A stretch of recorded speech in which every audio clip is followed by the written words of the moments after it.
Magandang araw sa iyo, Kuya Dax. Tawagin niyo na lang po akong Irene. Gusto kong ibahagi ang ilan sa mga hindi ko malilimutang nakakatakot na karanasan sa buhay ko. Ako yung taong hindi madaling matakot, pero may mga pangyayari talagang hindi ko maipaliwanag at hanggang ngayon ay naalala ko pa rin. Heto po ang 3 kwentong bumago sa pananaw ko sa mga bagay na hindi natin nakikita pero posibleng nararamdaman natin. Ang unang kwento ko ay hindi pa ito natatagalan. Kagagaling ko lang doon sa operasyon kaya medyo mahina pa ang katawan ko. Niyaya ako ng pamangkin ko na kumain sa KFC kasi matagal na daw akong hindi nakakain sa labas. Hindi ko naman matanggihan ang alok niya kaya pumayag na rin ako. Habang kumakain kami, bigla akong nakaramdam ng matinding pag-ihi. Alam mo yung tipong hindi mo na kaya pigilan kaya agad akong nagpaalam para magbanyo. Pero dahil nga mahina pa ako ng mga oras na yon, nagpasama ako sa kanya. Nilapitan namin ang isang staff at tinanong kung saan ang CR. Sabi niya, may isa sa baba pero under maintenance daw kaya sa 2nd floor na lang daw kami pumunta. Pag-akyat namin, napansin kong tahimik ang 2nd floor. Walang gaanong tao, maliban sa ilang kumakain sa malalayong mesa. Medyo dimang ilaw sa may banyo, parang hindi masyadong naalagaan. Nasa dulong bahagi ito ng palapag, katabing isang saradong storage room.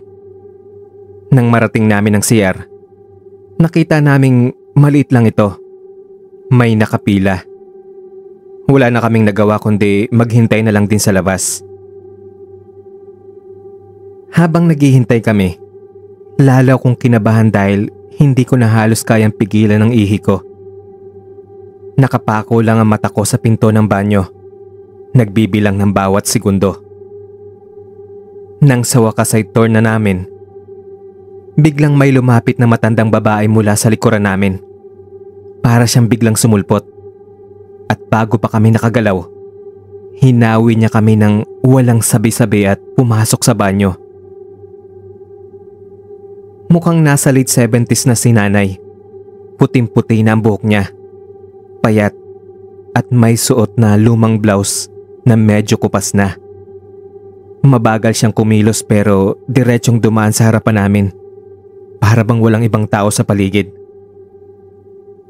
Nagkatinginan lang kami ng pamangkin ko. Kahit medyo naiinis kami ng mga oras na iyon, naisip na lang namin na matanda naman siya, kaya hinayaan na lang naming maunang magbanyo. Lumipas ang ilang minuto, pero hindi pa rin lumalabas yung matanda. Ako naman ay hindi na mapakali sa sobrang pigil ng ihi. Hindi normal ang tagal niya sa loob, kaya sinabi ko sa pamangkin ko na katukin na ang pinto. Kumatok siya. Una marahan lang. Pero nang walang sumagot, lumakas ang katok niya. Wala pa ring tugon. Sinubukan niyang tumawag sa nasa loob, pero walang sumasagot. Wala man lang kahit anong tunog na galaw mula sa loob. Nagkatinginan kami sa isa't isa. Bakit parang walang tao sa loob? Sinubukan kong lumapit at idinikit ang tenga ko sa pinto. Pero wala akong naririnig na kahit anong kaluskos. Hindi rin namin marinig ang kahit anong tanda ng presensya ng tao sa loob. Para bang walang pumasok kanina. Sa puntong iyon, itinulak ng pamangkin ko ang pinto. At laking gulat namin nang makita na wala namang tao sa loob. Lumapit ako at sinilip ang buong banyo. Isang cubicle lang ang nasa loob at hindi naman makalabas ang nasa loob nang hindi namin napapansin. Wala rin namang ibang pintuan o bintanang pwedeng labasan. Pero paanong wala siya doon? Kitang-kita namin siyang pumasok kanina. Hinawi pa nga niya kami. Nasa harap lang kami ng pinto. Walang ibang daan palabas kundi kung dumaan siya sa harap namin. Pero imposible yon. dahil hindi naman siya lumabas. Napaurong kami ng pamangkin ko. Para kaming na-freeze sa kinatatayuan namin. Pakiramdam ko, nanlamig ang buo kong katawan. Hindi ko alam kung dahil ba sa takot o dahil hindi ko matanggap ang nasaksihan namin. Saan dumaan yung matanda? Ang bilis ng tibok ng puso ko nun. At sa sobrang kaba, pakiramdam ko ay parang may malamig na hangin na biglang dumaan sa bato ko. Napatakbo na lang kami pababa. Hindi na nagawang magsalita. Hindi ko na rin nagawang umihi pa dahil nawala na talagang ihiin ko sa takot. Ang tanging gusto ko lang ay makaalis agad sa lugar na yon. Pagkarating namin sa ground floor, napatingin kami sa paligid. Naghahanap kung nandun yung matanda. Pero wala talaga. Hindi namin alam kung ano nangyari. Pero sigurado ako sa nakita namin. Pumasok siya sa banyo. At hindi na siya lumabas pa. Simula nga noon ay hindi ko na nakalimutan ang araw na iyon. At kahit ilang beses ko pa itong pag-isipan, hindi ko pa rin maipaliwanag kung ano talaga ang nasaksihan namin. Anong klaseng tao ba ang matandang yon? O tao ba talaga siya? Maintindihan ko pa kung ako lang ang nakasaksi. Pero nasaksihan din ang pamangkin ko.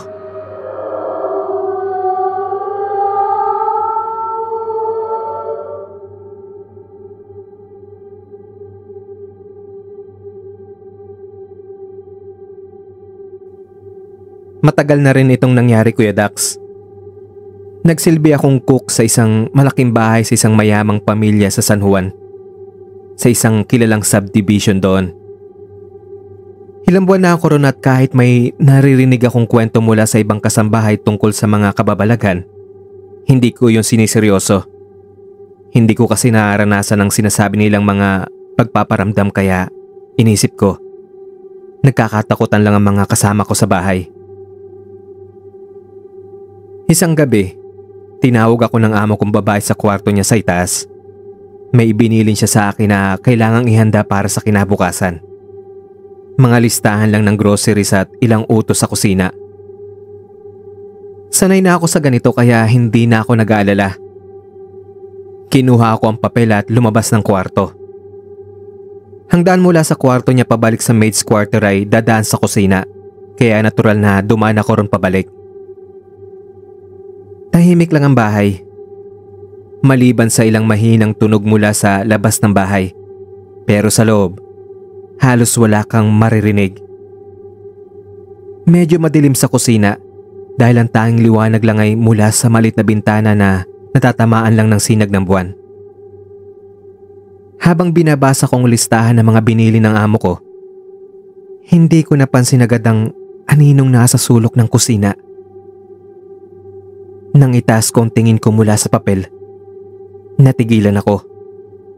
Sa gilid ng kusina, may isang babae. Nakatayo sa tabi ng lamesa. Naka-side view at nakatingala sa orasan na nakasabit sa dingding. Hindi gumagalaw. Hindi kumikilos. Parang hindi humihinga. Sa una, hinisip ko na isa lang ito sa mga kasama ko. Pero nang titigan kong mabuti ang mukha niya, kahit naka-side view, hindi ko siya makilala. Nakasuot siya ng checkered na shorts at puting blouse at nakatali ang mahaba niyang buhok. Mas kinilabutan ako sa posisyon niya. Para siyang nakapako sa kinatatayuan niya. Hindi man lang tumitingin sa akin o nagpakita ng senyalis ng buhay. Nanlamig ang buong katawan ko, Kuya Dax. Hindi ako makagalaw. Naramdaman ko ang paninindig ng balahibo ko mula ulo hanggang paa. Gusto kong umatras. Gusto ko nang tumakbo. Pero parang may pumipigil sa akin. Para akong nahipnotismo sa presensya niya. Pinilit kong humakbang patras. Ang bawat paghinga ko ay parang nagiging mas mabigat. Hindi ako nag-iingay. Baka maramdaman niya ako. Hindi siya tumitingin sa akin. Pero sigurado akong alam niyang nandun ako. Kung totoong tao pa siya. Kasi naka-side view lang naman siya, kaya makikita niya ako sa peripheral vision niya.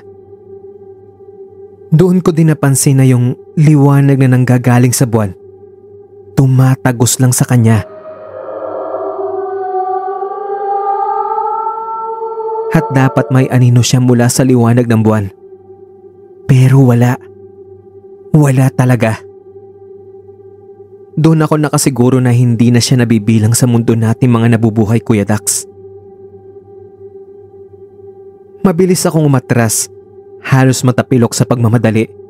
Hindi ko inalis ang tingin ko sa kanya dahil natatakot akong baka bigla siyang gumalaw. Pero kahit 1 pulgada, hindi siya nagbago ng posisyon. Para talaga siyang estatwa. Para siyang hindi totoo. Pero ramdam ko na nandun talaga siya. Nang makarating ako sa pinto, hindi ko na alam kung paano ko naitulak iyon. Hindi ko na rin maalala kung paano ako nakarating sa quarters namin. Nang marating ko ang kwarto ng mga kasambahay, hingal na hingal akong pumasok at isinara kagad ang pinto. Nang nakita ng isa kong kasama ang hitsura ko, tinanong niya ako kung anong nangyari. Doon ko na ikwento ang lahat. Hindi ko alam kung naghahanap ako ng paliwanag o gusto ko lang may makarinig sa akin. Pero ang ikinagulat ko, hindi sila nagulat sa ikwento ko. Sa halip, tahimik lang silang nakinig. Hanggang sa isa sa kanila nagsabi na, "Baka siya yun." At doon ko nalaman ang mas nakakakilabot na kwento. May isang dating kasambahay daw ron na nagpakamatay sa bahay na yon. Taon na ang lumipas. Isa siyang dalaga na na-involve umano sa panganay na anak ng amo namin. Tipikal na kwento ng bawal na pag-ibig ng mayaman at mahirap. Nang malaman ng pamilya ng lalaki, pinilit nilang paghiwalayin sila. Sa sobrang lungkot ng babae, nagpakamatay siya mismo sa loob ng bahay. At ang mas nakakilabot, nang ilarawan ko ang suot na damit ng nakita kong babae. Iyon daw mismo ang suot nito nang matagpuan siyang patay. Eksaktong-eksakto sa suot ng babaeng nakita ko sa kusina. Kinilabutan talaga ako sa nalaman ko. Hindi ako nakatulog ng gabing iyon. Kahit paanong paliwanag ang gawin ko sa isip ko, hindi ko maialis ang imahe ng babaeng nakatayo sa kusina. Hindi siya gumalaw. Hindi siya lumapit. Pero ramdam ko ang bigat ng presensya niya. Parang hindi siya mawala sa isip ko kahit ipikit ko ang mga mata ko. Simula nga na hindi na ako naglalakad ng mag-isa sa bahay na yun kapag 10 oras ng gabi. At sa tuwing dumadaan ako sa kusina kung saan ko siya nakita, hindi ko maiwasang mapatingin sa orasan sa dingding. Baka sakali nandun pa rin siya. Tahimik na nakatingala at naghihintay.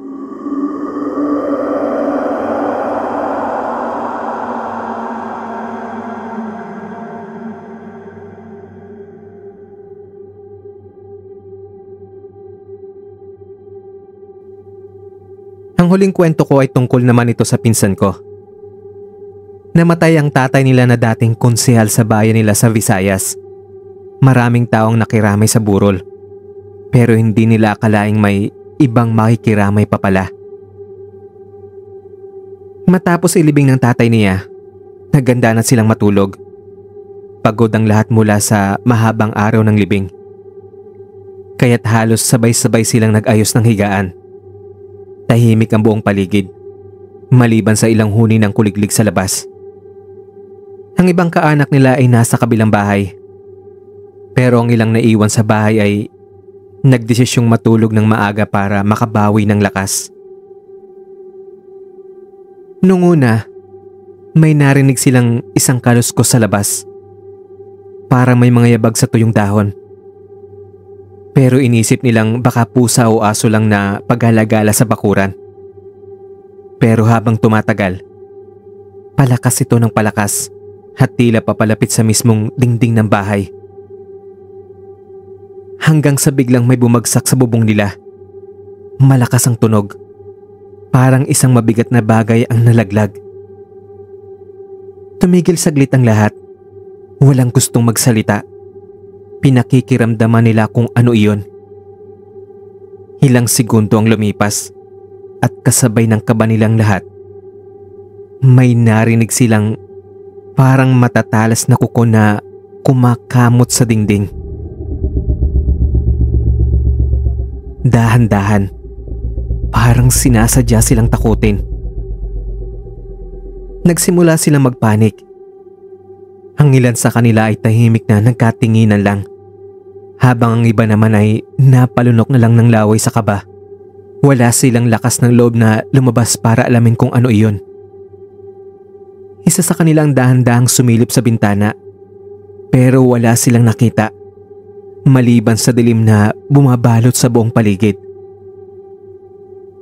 Pero ang mas kinatakutan nila ay ang naramdaman nilang presensya. Parang may nakatingin sa kanila mula sa labas.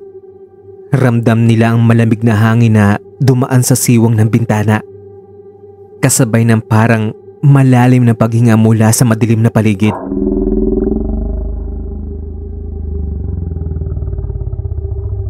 Biglang may kumatok ng mahina sa pinto. Isa, dalawa, tatlong katok. Walang naglakas loob na sumagot. Tahimik lang silang lahat. Pero ramdamang takot sa kanilang mga muka. May nagsimulang magdasal. May nagtalokbong na lang ng kumot at pilit na nagtatapang-tapangan. Pero ang kilabot ay hindi pa doon natatapos. May narinig silang mahinang hagik-hik. Parang halakhak ng isang matandang babae. Pero galing ito sa itaas ng bubungan nila. Doon nila naramdaman na matinding hilakbot. Ang iba ay napaiyak na lang sa takot. At ang iba naman ay nagsimulang magbulungan kung ano ang dapat nilang gawin. Ilang minuto silang naghintay. Hindi alam kung kailan titigil ang nakakatakot na ingi sa paligid nila. Hanggang sa biglang napasigaw ang isa sa kanila. Hoy! Kung sino man kayo tigilan nyo kami! Ipopost ko kayo sa Facebook at itatag ko pa kayo! At sa hindi maipaliwanag na dahilan, biglang tumigil ang lahat ng ingay. Wala nang kumakaluskos. Wala nang malalim na paghinga.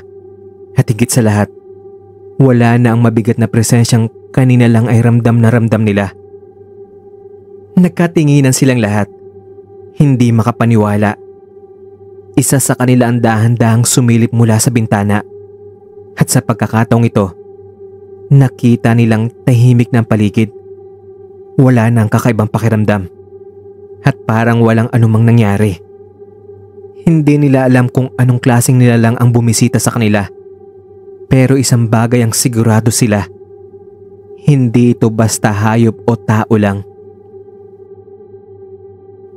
Simula nga nun, sa tuwing may nararamdaman silang kakaiba sa bahay, biruan na lang nilang sinasabi na kung may bibisita, tatakutin nilang ipopost sa Facebook at itatag ang mga ito. High-tech na rin pala ang mga aswang ngayon. May Facebook account na rin at ayaw nilang maitag at mag-viral sa Facebook.